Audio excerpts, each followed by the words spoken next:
Unit 2 సూక్ష్మజీవ శాస్త్రం. Greek భాషలో micros అంటే సూక్ష్మమైన, బయోస్ అంటే జీవం, లోగోస్ అంటే అధ్యయనం. సూక్ష్మజీవుల నిర్మాణం, విధులు, వర్గీకరణలను, వాటి క్రియలను నియంత్రించే, వినియోగించుకునే పద్ధతులకు సంబంధించిన శాస్త్రం. సర్వాంతర్యాములుగా సూక్ష్మజీవులు వర్ణించబడ్డాయి.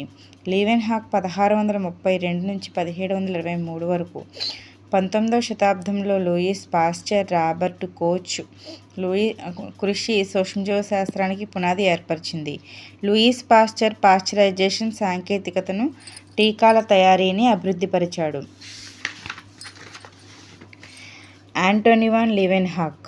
ఆంటోనీ వాన్ లీవెన్హాక్ సూక్ష్మదర్శిని చూసినట్లయితే ఇది 300 రెట్లు అని 8th క్లాస్లో ఉంటే 260 రెట్లు పెద్ద చేసి చూపిస్తుందని ఇంటర్మీడియట్లో మనకి ఉంది. ఆంటోనీ వాన్ లీవెన్హాక్ అనే డచ్ వ్యాపారస్తుడికి కంటికి కనిపించని జీవ ప్రపంచాన్ని అతను వర్ణించాడు. వీటిని అతడు జంతుకాలు లేదా సూక్ష్మ జంతువులు అని పిలిచాడు. 1674వ సంవత్సరంలో లీవెన్హాక్ బ్యాక్టీరియంలు, ప్రోటోజోన్లను ప్రప్రథమంగా విపులంగా వ్యక్తీకరించినటువంటి వ్యక్తి. లీవెన్హాక్ను సూక్ష్మజీవ శాస్త్ర పితామహుడుగా గౌరవించాడు.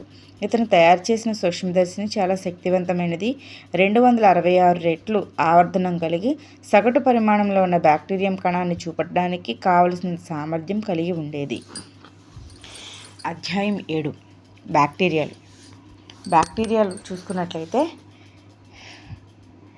బ్యాక్టీరియంలను పరిశీలించిన, వర్ణించిన గుర్తింపు ఆంటోనీ వాన్ లీవెన్హాక్కు దక్కుతుంది. ఆ జీవులను ఎరెన్బర్గ్లో 1829లో బ్యాక్టీరియాలను పేరు పెట్టాడు. 1850వ సంవత్సరంలో లూయిస్ పాస్చర్ చేసిన కృషి బ్యాక్టీరియంలు రసాయన కర్మాగారాల వలె పనిచేసి ప్రకృతిలో విశిష్టమైన మార్పులు తీసుకువచ్చే సామర్థ్యం కలిగి ఉంటాయని చూపింది. ఇతడు బయాలజీ, బ్యాక్టీరియాలజీ శాస్త్ర పితామహుడుగా పేరు పొందాడు. 1870వ దశకంలో కోచ్ నిర్వహించిన ప్రయోగాలతో సూక్ష్మజీవులకు సూక్ష్మజీవజనిత వ్యాధుల సిద్ధాంతాన్ని ఆయన ప్రవేశపెట్టాడు. Robert Koch germ theory of డిసీజ్ని ప్రతిపాదించబడింది. విట్టేకర్ 5 రాజ్యాల వర్గీకరణలో బ్యాక్టీరియంల స్థానాన్ని మనం చూసుకున్నట్లయితే సహజీవన సహవాసాన్ని కలిగి ఉంటాయి. మానవుడి ప్రేగులో ఎచెరిషియా కోలై అనే బ్యాక్టీరియా నివసిస్తూ ఉంటుంది.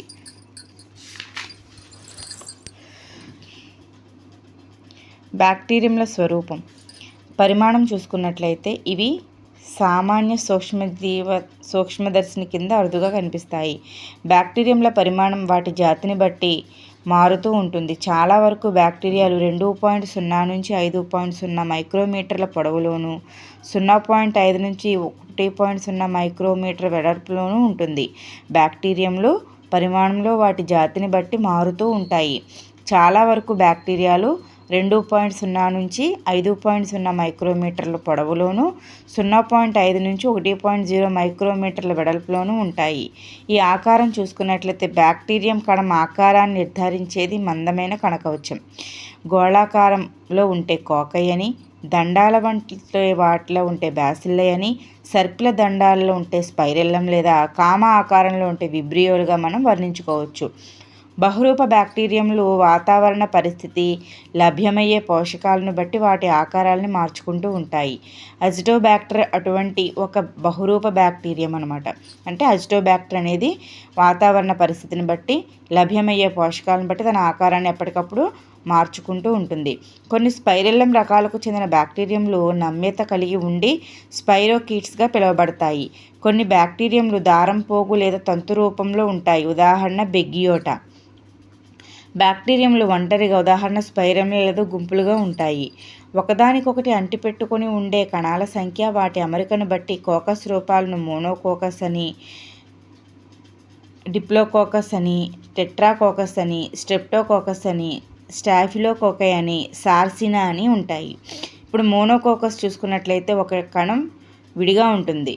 డిప్లోకోకస్ అంటే జత కణాలు ఉంటాయి. టెట్రా అంటే 4 కణాలు గుంపు ఉంటుంది. స్ట్రెప్టోకోకస్ అంటే ఒకే వరుసలో అమరి ఉండే గొలుసు వంటి నిర్మాణాన్ని స్ట్రెప్టోకోకస్ అంటాము. స్టాఫిలోకోకై అంటే క్రమరహిత పద్ధతిలో అమరి ఉంటుంది. అంటే ఎటు పడితే అటు అమరి ఉంటుంది. ఒక క్రమమైన పద్ధతి లేకుండా గుత్తులుగా ఏర్పడిన కణాలను మనం స్టాఫిలోకోకై అని అంటాము. సార్సినా అంటే 8 కణాలతో ఘనాకారంలో అమరి ఉండేవి. దీన్ని మనం బ్యాక్టీరియాలని మనం ఇలా అని పిలుస్తాము.